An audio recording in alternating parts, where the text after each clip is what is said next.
So you're more than these physical bodies. You get that more and more? There's a larger part of you, a non-physical part of you, who existed in non-physical before you came into this body, who still exists non-physically, even though you're in this body. And you, whether you know it or not, have a constant relationship with that non-physical part of you. Humans have been calling that your soul for a long time. We call it your source, your inner being. But that non-physical part of you is aware of you right now and aware of what you're thinking about, aware of what you're talking about. And there is a vibrational relationship between you and what you're thinking about and the non-physical you and what the non-physical you is thinking about.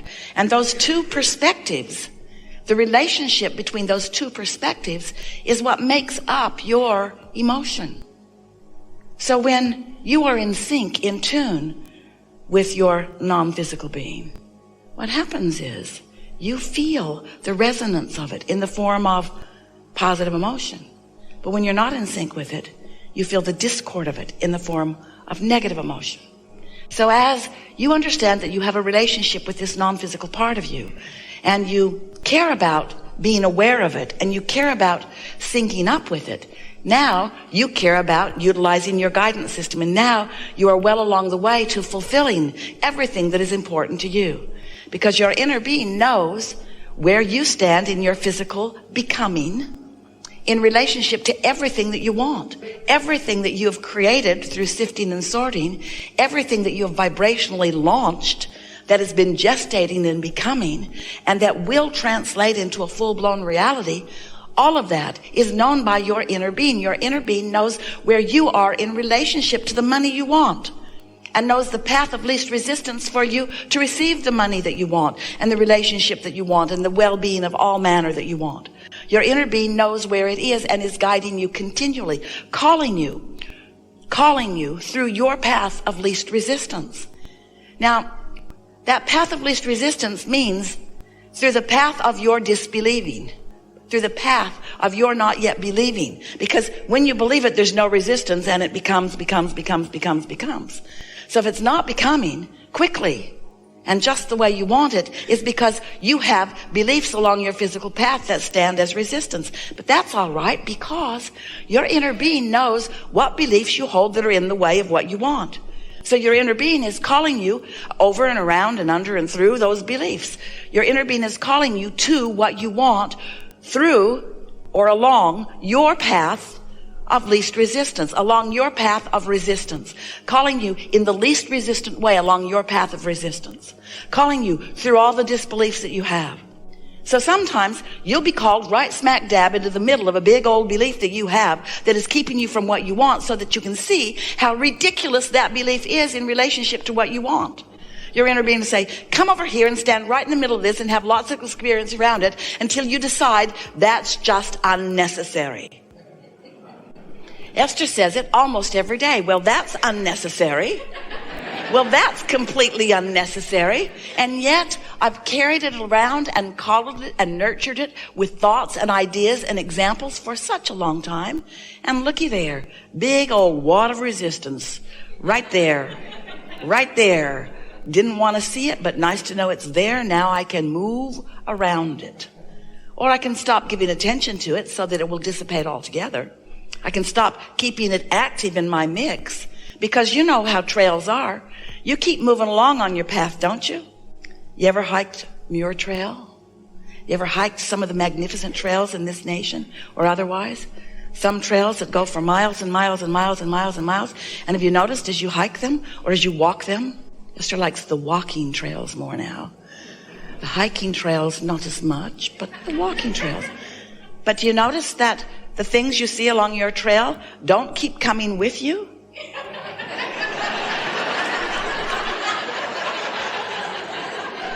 Oh, look, there's something completely unwanted. Come with me. I'm going to walk another 100 miles on this trail. You might as well come too. When you walk a real path, that path doesn't keep coming with you. But this path that we're talking about comes with you everywhere you go, because you keep it active through the thoughts that you think. So if you've got resistance on your path and you keep focusing on it, it just stays with you. It will just remain in your way until you stop keeping it active. And you're the only one who can keep it active. Feels to you that your mate does it, doesn't it? If you'd stop talking about that, we could leave that behind. And we want to say to you, if you'd stop talking about your mate not talking about it, you could leave it behind. Oh yeah, but my mate will keep talking about it. Maybe, but you don't have to listen. You don't have to keep tripping over the things that other people think are important. You don't have to continue to stay focused upon the things that are in your way. You don't have to stay focused upon the things that are in your way. And your inner being is guiding you out into the clearer space all the time. So by the time you've sifted and sorted and you've launched lots of rockets of desire, and your vortex is full of all of these points of attraction, and your inner being stands there with them, and law of attraction is gathering all of the cooperative components for all of the things that you want, and this vortex is gestating, it's becoming more ready for you while you're getting ready for it. And the readiness that you are accomplishing is you're believing more, even though you can't yet see it, because you've come to trust the laws of the universe. You understand that there's a vibrational reality that is in the state of becoming, and that as it is getting ready for you, you must get ready for it, which means you must become more allowing, you must become more trusting, you must become more believing, you must become more ready for it, you must become more willing to accept the goodness that wants to flow into your experience, that is flowing into your experience. And if it were not for the barricades and blockages that you've put in the way because of beliefs that you've picked up along the way, these desires would manifest fast. So we want you to focus upon the idea of your vibrations turning to thoughts, and your thoughts turning to words, and your vibrations turning to thoughts, and your thoughts turning to things. We want you to think about the process of how things become because you've decided that you want them, because the universal forces are all with you, because the energy that creates worlds is flowing through you, and most of all, because you are a creator who came here to create. Yes, in concert with your inner being, but you are the leading edge of creation. That's why you're out here, where the contrast inspires you to new ideas, to new decisions, to new preferences, to new desires. And when those desires hatch within you, they are a vibrational force that non-physical energy joins. And they are a reality that you can sense at first and see fully eventually. But you've got to get into that trusting, believing, knowing mode. And then you get to experience the sweet spot of watching your ideas turn into the things that represent the manifestation and the actualization of your life experience. You get your hands in the clay. You are the molding of the energy.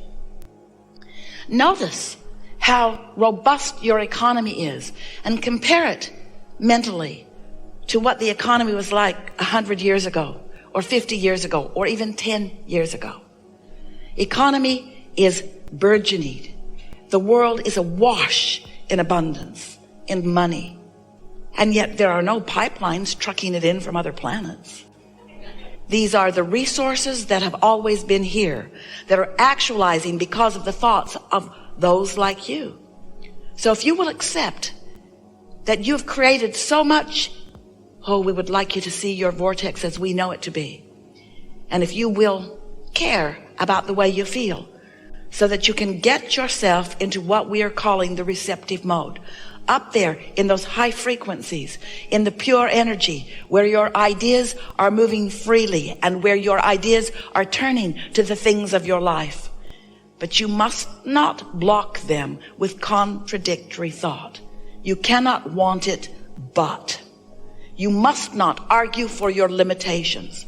You must not continue to tell it as it is if as it is not as you want it to be. You must tell the story the way you want it to be until you've practiced the story into your expectation of it being that way.